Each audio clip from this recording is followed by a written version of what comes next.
Okay, in this lesson, what we're going to be doing is creating an outline for the applique. This is what I call an outline of the base shape. And then an embroidery guide, these little running stitches right here, so that you have a guide to embroider over and you know exactly where you're going. The first thing we do is we take a pattern. We outline the shape. This is a little needle book, this rectangle shape. And I make a freezer paper pattern and press it onto my black felted wool. And then with a jelly roller pen, can't really see that, but it's a jelly roll pen, which is white. I'm going to draw a nice little line along the edge of this shape all the way around. And that'll give me the live and active area of my needle book. So I know right where my applique is going to be positioned because I know where this end is. So the freezer paper makes a nice pattern. And after you put your white line, you can cut this later and you can cut the white line right off.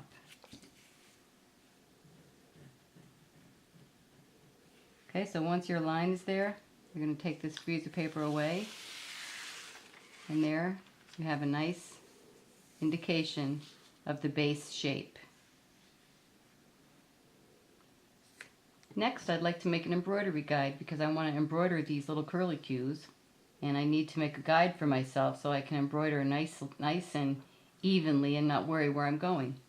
So I'm going to take a piece of tissue paper, just regular tissue paper that you'd use to wrap a gift, and I'll use a pencil and outline the border as well as where the embroidery is going to fall. Once I outline that with a pencil, tracing carefully, then I'm going to remove the pattern so I don't mark it, and using a micron archival pen, I will darken up these lines a little bit so that I can see what I'm doing.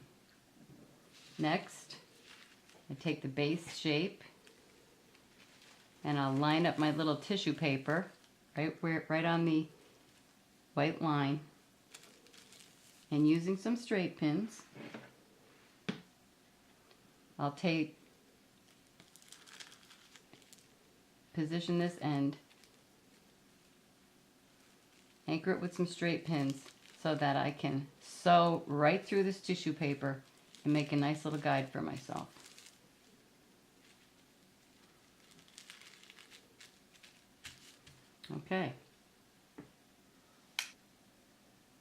Okay, so I have my tissue positioned here and I'm ready to sew my embroidery guide. I'm using a Milner needle and a little green thread, which I'm going to completely cover over this green thread. I always work in hand, take a very small tiny stitch at the beginning, and I leave a little tail. Later on I'm going to be pulling on that tail if I have any loops. And then I'll do a back stitch, and then almost a quilting motion as I manipulate the tissue to make very tiny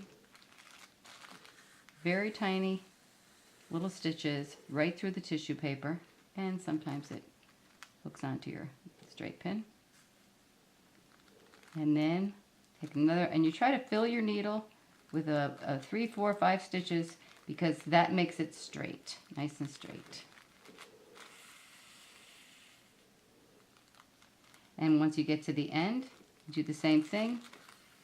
You make a nice back stitch just to anchor it, and then you leave a tail.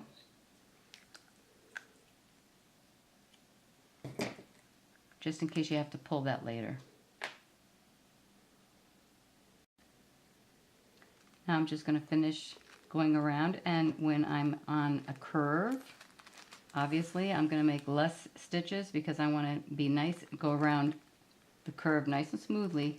So sometimes I'll even take 1 or 2 stitches just to make sure that I'm right on my line and that my spiral is going to work out nice.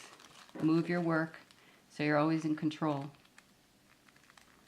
of your small stitches on a curve.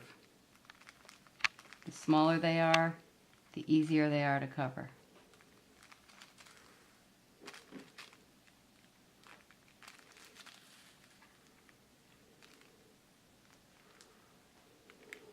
Alright, you can see. Careful not to catch your straight pins as you go around. The smaller they are, the easier they are to cover. And as you can see, I'm using my fingernail, to depress the tissue paper and manipulate it. So it's real easy.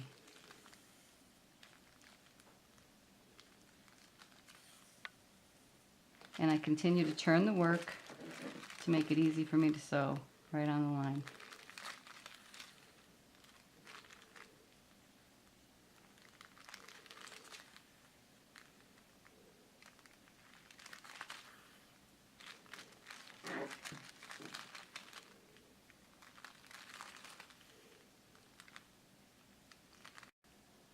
Okay, so now I've finished sewing all my embroidery guide. I'm going to remove my pins from the tissue paper, and then I'm going to rip this off nice and quickly, and whatever tissue paper is left, I'm going to use a little tweezer and take it away. And once all this tissue paper is gone, if I have any loops, I'm going to pull them. I'm just going to pull my little ends to get rid of the little loops, so I don't have any loops. It's very forgiving, and even if I have a little loop I don't like, I can just stretch my fabric. It's very giving. Look at this. I can really stretch it and make all these stitches lie down straight, and then I'm going to cut all those little tails off when I'm done. And I have this beautiful embroidery guide.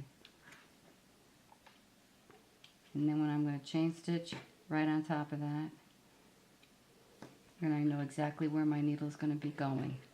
Makes it so easy. And then when you're doing a chain stitch, you know right where you're going, and the pleasure of hand sewing is all yours.